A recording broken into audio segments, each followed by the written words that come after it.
Polisi telah menetapkan Bribtu Rizka Sintiani sebagai tersangka dalam kasus kematian Brigadir Esko Fascarelli yang ditemukan di kebun belakang rumahnya di Dusun Nyiur, Lembang, Kecamatan Lembar, Kabupaten Lombok Barat. Kuasa hukum Bribtu Rizka yakni Rosi menilai penetapan tersangka terhadap anggota Polres Lombok Barat itu terdapat kejanggalan terutama dalam proses penyidikan.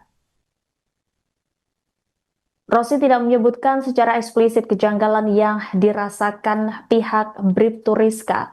Ia hanya mengungkap bahwa pihaknya bersama dengan tim sedang menyiapkan langkah hukum menyikapi keputusan penyidik, termasuk menguji dasar penetapan tersangka tersebut.